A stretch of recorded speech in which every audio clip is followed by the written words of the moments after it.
Help me reach 3,000 subscribers. Hit like and leave a comment. I really do read them all. At Evan's birthday cookout, the yard was buzzing. Guys circling the grill, wives balancing paper plates on their laps. I was leaned back at the picnic table, telling a quick story about Trent at the shop dropping a drill from the ladder and swearing it was gravity discrimination. The table cracked up. Evan nearly lost the tongs. Even Monica, queen of the polite smirk, snorted into her drink. I tossed in a tag, told him I'd install seatbelts on the rafters if OSHA gave me a grant. More laughs, easy rhythm. Then Jenna leaned across the table. Her smile didn't match the others. It was sharp, not soft. She tipped her cup toward me like a referee with a whistle. Was that your joke? Don't make me feel ashamed. The air snapped quiet. Monica's gasp was so rehearsed it could have been part of her manicure package. Evan turned his face into the smoke from the grill. The kids' laughter at the edge of the yard suddenly sounded too far away. I twisted the cap back on my water, slow enough to let her words sit in the silence, then met her eyes. The joke is that I married you. The table froze. The only sound was the flag rope against the pole, ticking steady and indifferent, steadier than our marriage. If I'd known where that line would take us, I'd have started the truck and driven past our street that night. On the drive home, Jenna stared out the window. Houses slid by in honest rows, lanterns on porches, sprinklers stitching the lawns. When we pulled into the driveway, she didn't move for a second. Then she popped the seatbelt and stepped out as if I were the Uber driver who took the long route. Inside, she kicked her shoes off toward the wall.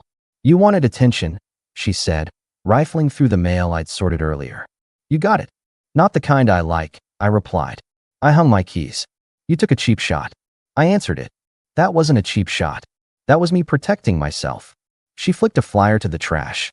You embarrass me with those deadpan comments. People think you're cold. People? Or Monica? She didn't answer. The fridge hummed. She peeled a sticker off an apple and stuck it to the counter like a little flag. Don't set me up to look like a fool, she said. You managed that fine without me. She pressed her lips together. Keep it up. Here's the new plan, I said, leaning on the island. No more couple events for a bit. If there's a room where I'm the entertainment, I'm not in it. You want me somewhere, you clear it. Basic respect. Her brow jumped. Clear it? With you? Mark, you're not my manager. No, I said. I'm your husband. Which used to come with respect. Starting now, I'm protecting that. She rolled her eyes, walked to the sink, and ran water over the apple like it needed absolution. You're being dramatic. I'm being specific. She took a bite. You're sulking. I tapped my phone on the counter so she'd hear it. I'm sending Evan a message. Tell him thanks, and that we're skipping his Sunday brunch. You can go if you want. I'm done feeding rooms where the menu is me. She turned, cheeks tight around the apple. You're really doing this? I typed. I am. You're punishing me to prove you're a man. No, I said, and slid the phone into my pocket. I'm removing myself from the circus. She laughed, short and without warmth. You know, you always talk about respect. It's childish. It's adult. It's the only thing in a house that doesn't automatically restock. She took another bite, then walked past me hard enough that her shoulder brushed mine. No apology. Bedroom door shut. I stood in the kitchen and listened to the empty house breathe. In the morning, Jenna put a mug in front of me. Real coffee, not the weak stuff she prefers. About last night, she started, fiddling with the spoon. Monica pokes. I reacted. Maybe I shouldn't have. That's one way to put it. I sipped. She'd added a little sugar the way I like it on weekends. I'm saying I overreacted, she said, eyes on the mug. People were watching. People usually are. I set the mug down. Boundary stance. We're off the social conveyor belt for a while. She bristled.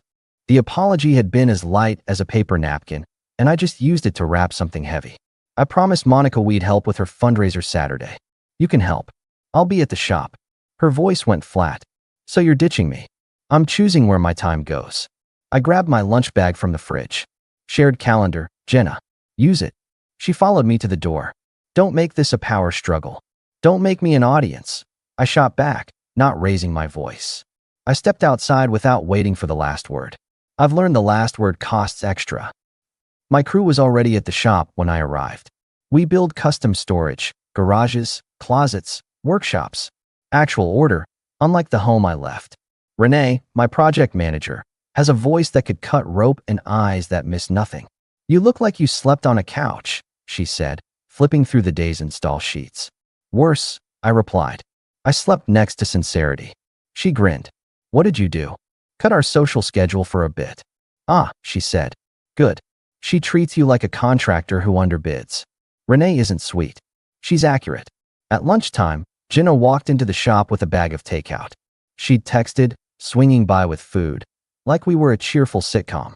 Trent, our lead installer, eyed the bag, then me. Peace offering, he whispered.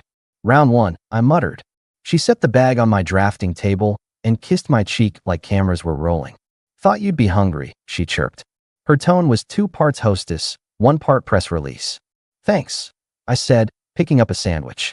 We're in the middle of loading for the Mitchell job. Renee didn't move. She hovered, watching. Jenna noticed her and squared her shoulders. Can I borrow my husband's ears a second? She asked with a tight smile. It's loud in here, I answered. Say it. Jenna pulled out a folded paper like she'd actually printed this. It's a budget outline. If you're going to start making executive decisions about our time, we need a review of where the money goes. I want to put joint expenses under my oversight, so we're aligned. Renee raised an eyebrow, so high it could have been a banner. I wiped my hands. You want control of the money because I set a boundary about being mocked. It's not about control, Jenna said, as if the word itself might bite her. It's about accountability. You spend on projects and tools. I spend on community and events. If you're stepping back from the events, then, logically, we should analyze where resources go. Renee turned away, gave Trent a look, then busied herself with boxes. She was still listening. Everyone was. Okay, I said. Joint bills will be paid first.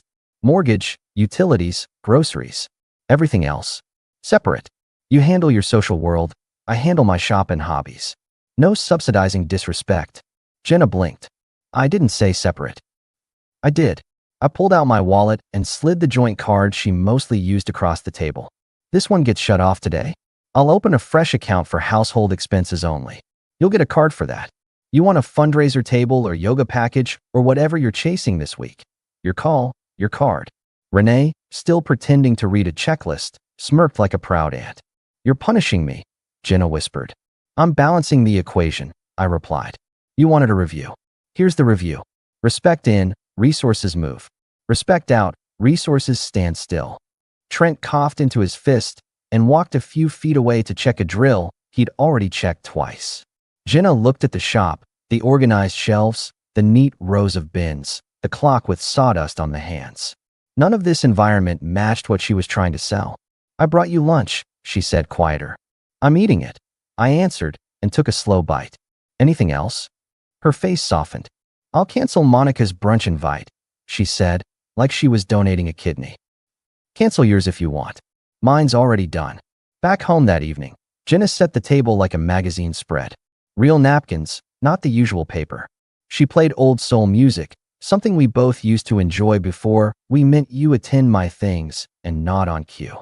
She ladled out soup and leaned against the counter.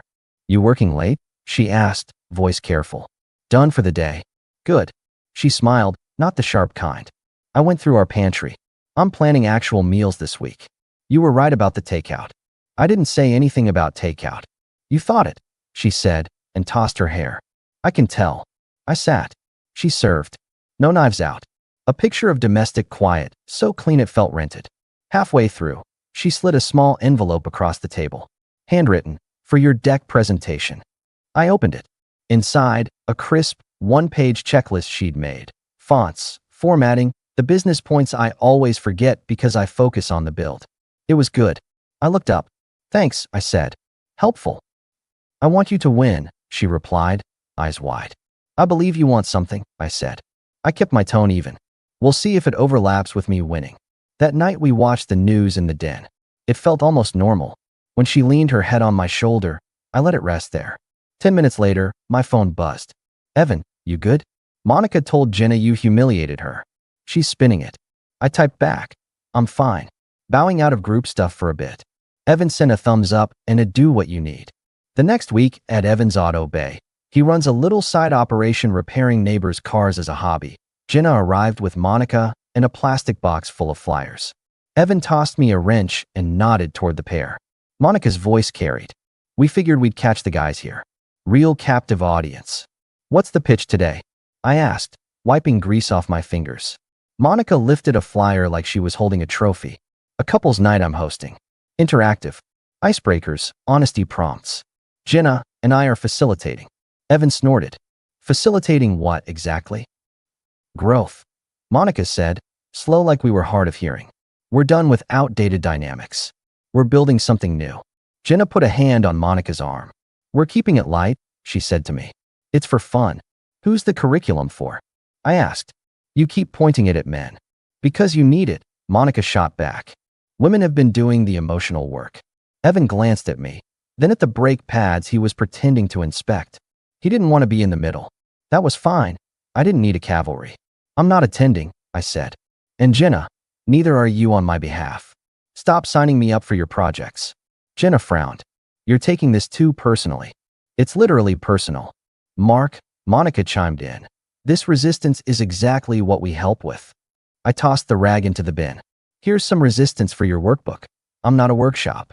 You want to fix a man, buy a toolbox. I won't be there. Monica's lips thinned. Controlling, she murmured to Jenna, not softly. Say what you want, I said, meeting Jenna's eyes, not Monica's. We're done doing public performative therapy. From now on, if I walk into a room and see a circle of chairs, I'm walking back out. Evan let out the breath he'd been holding. He pointed at the box of flyers. Ladies, I don't want these in my bay. Monica looked like she'd bitten a lemon. Jenna's jaw moved once then stilled. She nodded, picked up the box, and left without another word. That was my initiative on their turf, clean and unforced. I picked up the wrench and finished the job. The car ran better than my marriage. For a few days, Jenna went cold. No ordinary chatter in the mornings. Texts reduced to logistics. I didn't chase. I adjusted. I stopped leaving my weekends open. I booked a fishing trip with my brother, started a Saturday volunteer shift teaching kids basic shop skills at the community center. These changes weren't missiles. They were architecture. On Thursday, she warmed. She showed up at my Saturday shift carrying a tray of brownies like a sitcom neighbor. The kids cheered. She smiled at me as if we were teammates again. Thought the crew could use a treat, she said, placing the tray on the workbench. I leaned on the bench. This is thoughtful, I told her. I appreciate it. Her voice softened. I miss us. I looked at the kids' icing boards with chalk lines. Us is always an option when the me part stop trying to run the whole show. I'm trying, she whispered. I'm watching, I replied. 2 days later, Monica threw a backyard party anyway. Not a couple's night, she promised on the group text. Just neighbors. I wasn't planning to go, but Evan asked for help setting up the grill, and I told him I would. I keep my commitments, even when my home life is a roulette wheel. We arrived separately. I parked 2 blocks away and walked in with a cooler. Evan nodded. Appreciate you, he muttered. Monica's on a tear. I noticed, I said, setting the cooler down. I'll be gone after I help with the grill. Monica clapped for attention an hour in. Okay, little game, she announced. Light, I promise. She held a stack of cards. Each couple pulls one, answers honestly. I was already moving toward the gate. This was the circle of chairs without the chairs. Jenna stepped to intercept me near the patio lights. Don't make a scene. I'm leaving, I replied. Quietly. If you walk out in the middle, it looks like you can't handle honest talk. Here's my honest talk. I'm not sitting in your friend's yard to perform vulnerability for her entertainment. Monica called out. Mark, don't be a buzzkill. You'll go first. I didn't even turn. I'll pass. Jenna hissed. You're making me look abandoned. That hits close to your goal, I said. She flinched. Excuse me. You wanted a pet. I answered, not unkindly. I'm a person. I left through the side gate, walked down the sidewalk to my truck, and sat for a minute with the windows open, listening to the party behind me. Someone laughed too loud. A lawn sprinkler switched on next door, tapping the fence like a metronome. When I got home, the porch light was off. She wanted me to fumble in the dark. Fine. I've operated in worse. The next morning, Jenna stood in the doorway of my home office, arms folded. You walked out, she said. You escalated, I replied. You're twisting the facts. I'm installing boundaries. She mimed quotation marks midair. Installing, she said, mocking my trade. Careful, I told her. You're training me to go silent. That silence never ends where you think. She shook her head slowly. You think you're scaring me with that stoic act? I'm not trying to scare you. I'm letting you know my timeline tightened. She stepped into the room, picked up my pencil, put it down, picked it up again. So what's the plan, Mark? You want to be roommates who split utilities and high-five in the hall. Short term, I said, we'll run like housemates. Calendar, chores, bills, clear and clean. Long term, if respect doesn't return, we return the whole arrangement to the store. Her eyes flashed. You're threatening to leave. I'm promising myself I won't stay in a life built on me eating my own words. She opened her mouth, closed it, and stormed out. 10 minutes later, I heard closets opening, doors slamming, the clatter of hangers. Power moves. Theater. She always underestimated how quiet resolve feels. 2 weeks after Monica's party, I gave the big deck presentation Jenna had pretended to help with. It mattered. A chain of townhouses was signing a contract for garage systems, and the margins on volume could carry my crew through winter. I'd been up late refining measurements, tightening the logistics. I was in the shop at 6 printing handouts when Renee walked in with a donut box and 3 cups of strong coffee. Today's the day, she said. Brought sugar and caffeine. Bless you. I replied, taking a cup. If this lands, I'll buy you a vacation. We'll see. She tapped the stack of prints. You sent the revised deck to their project officer? I did, I said. Via email at 9 last night. She frowned. Then why did we get a reply at midnight saying you're postponing? From your address. I straightened. What? She handed me her phone. There it was, a neat, polite note from my email address telling their team we needed to reschedule because family obligations require my full attention for the next 2 weeks. Thank you for understanding. Pasted signature. Perfect copy. Not mine. I stared at the timestamp. Jenna had been on the couch with the laptop late, checking recipes. I'd gone to bed early. She had my email open. I hadn't imagined the look on her face as she closed it when I walked by. Renee watched me put it together. She didn't say, I told you. She said, fix it. Now. I called the townhouse project officer and apologized for the confusion. We're on for today, I assured him. That email was sent in error. Error, he repeated. Someone thought they were helping. I said, we're not postponing. He hesitated. All right. We'll see you at 10. I hung up, called home.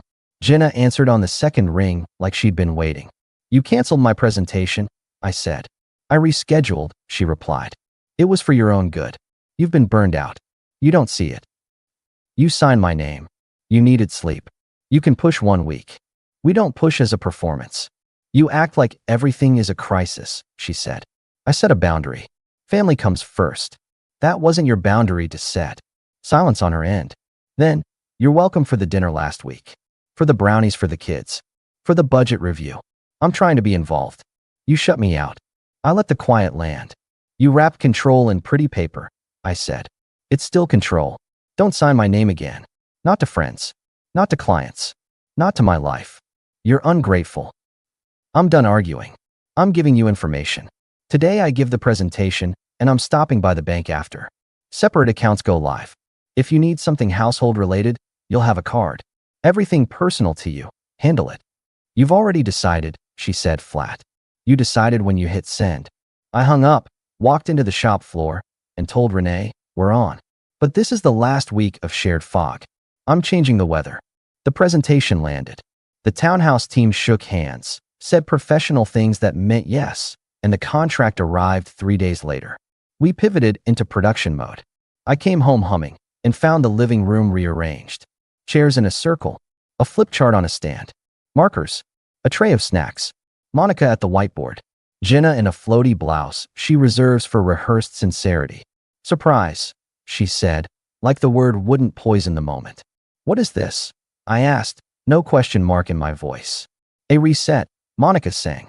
A structured conversation with friends. We want to support you too. I looked around. Neighbors. 2 of her co-workers. Evan by the window, looking like he'd walked in and stayed out of inertia. Evan's wife wasn't there, which told me he was with me even if he didn't know it yet. Jenna cleared her throat. We'll start with the I statements, she said. I feel, when you, because, she read from a card. Her voice had the cadence of a seminar trainer. She'd written this script days ago. Stop, I said. She blinked. Excuse me. I'm not performing intimacy for your assembled audience, I answered. We've had this talk. Monica stepped forward, palms up. We're breaking patterns with community support. My pattern is leaving rooms where I'm disrespected, I said, adjusting a chair with my foot so the circle wasn't perfect anymore. And my community is adults who know better than to turn a marriage into a parlor game. That's unfair, Jenna snapped. You're shutting down help. I'm making a decision. I looked around the room and chose my words like I would choose the tool you use only once. If you're here and you like me, finish the hummus and take a plate home. We're done for today. Evan set his cup down. I'm going, he muttered. He clapped me lightly on the shoulder on his way out. A signal, not a speech. Others followed, awkward and murmuring. Monica stood her ground with a face that could sand paint. Jenna waited until the last person left, then turned on me. How dare you? How dare you? I countered calm. You sold tickets to our life. No one bought tickets. You still stood at the door. Her lips parted. For a second I saw the girl I married. The girl who could laugh with me at funerals because we didn't have better tools. Then the switch flipped back. You're impossible, she said. You won't let me in. You make everything a test. I ask for respect, I answered. You hand me events. You didn't use my checklist for your deck, she shot back. I tried to help. You undermined the deck by canceling it, I said. That's not help. She froze. We had left the sarcasm phase. We were in the reveal. I didn't raise my voice. I didn't pace. I didn't list crimes. I put a single fact on the table with neat edges. I moved my essential tools to the shop last night, I told her. The duffel in the closet? It's packed. I signed a short-term lease on a small place near the river. Keys are in my pocket. She looked at my pocket like it was a snake. You're leaving? I'm removing myself from the role you built for me, I said. If you want a partner, you treat him like one. You want a project, buy a kit. Her eyes watered, not dramatically. She kept blinking, trying to hold on to control long enough to win the scene. So that's it. You quit. I don't quit, I replied. I end what disrespects me. It's different. She shook her head, once, like a pilot aborting a landing. You'll be back. You burn hot and cool off. You always do. Not this time, I said. I've been cooling off for a year. This is the room temperature. She crossed her arms. You won't make it alone. You're messy without me. I hired an organizer, I told her. She costs less than a circus. You're cruel, she whispered. I'm clear. I went upstairs, grabbed the duffel, came down, and looked at the flip chart still listing bullet points like my personality was a committee agenda. I took the marker, wrote one sentence. I'm not your project. I clicked the cap back on and left it there. At the door, I turned. You don't have to text me essays, I said. Send one sentence if you need something for the house, we still co-own. I'll handle my share. No more accounts, no more events, no more rescues. We'll talk logistics only. She looked small without an audience. You're walking away from 14 years, she said. I'm walking toward the next 14, I replied, and opened the door. Take care, Jenna. In the truck, I sat and let the quiet settle. Then I drove to the river apartment. The landlord had promised it was clean and basic. He didn't oversell it. 2 rooms, a narrow kitchen, a balcony big enough for a chair. I put my bag down, opened the window, and let real air roll in. The first week was silent in a way that spooked the part of me that had come to rely on noise to feel alive. No Monica voice invading my Saturday. No calendar invites. No checks with my name written by someone else's hand. I woke, made coffee strong and simple, worked, came home. The shop thrummed. Renee made jokes about decorating my monk cave. Trent gifted me a new level with a note taped to it, for when yours is off. Jenna texted the second day. You left your blue shirt. I responded, donate it. She sent a longer essay I didn't read because it arrived in blue bubbles rolling across the screen like an old message parade. I'd said one sentence. I meant it. She learned and started sending one-liners. Electric bill due. HOA note. Mail. Each time I answered with paid. Got it. Pick up on Thursday. We were 2 operations units while the rest of our lives uncoupled. Monica tried to call once. I didn't answer. Evan stopped by my apartment with a 6-pack of sparkling water and his own silence. He isn't great at heavy talks. He offered practical things. If you need to store bigger stuff, my bay's clear till fall. That's the kind of help men give each other. Space and capacity. After a month, Jenna asked for a meeting at the house to go over bills, and what we'd sell. I agreed. When I pulled into the driveway, the lawn was a little wild. She'd never cared about the grass. I always did. Funny how small symbols carry weight when the big things are already airborne. Inside, she had a spiral notebook open. No flip chart. No circle of chairs. She wore a plain tee and jeans. No floaty blouse. No performance. For the first time in a year, her eyes didn't dart like she was counting votes. "We should list the dining table," she said. "It's too big for me." "Agreed," I replied. "We should split the art," she went on. "You can take the framed map. I'll take the black and white photos." "Take the photos," I said. "The map is mine." She scribbled, then looked up. "You look steady." "Sleep helps," I told her. She swallowed. "I kept thinking you'd storm back in and demand we try a new program." "I don't storm." She nodded, a slow, reluctant acceptance. "I did try to turn you into something." She didn't use the word. She didn't have to. I thought if I kept pressure on, you'd fold into the shape I imagined. It's all I knew. "I prefer to stand," I said. "I can see that," she murmured. She stared at the notebook. "Would you consider?" "No," I cut in gently. "We're at logistics, not emotions."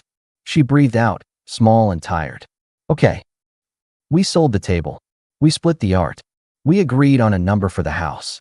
I hired a stager and an agent I knew from the community center, a straight shooter who didn't try to impress anyone. Jenna signed what needed signing without a flourish. Without a speech. Quiet competence arrived late. It was welcome, but I didn't use it as a reason to stay.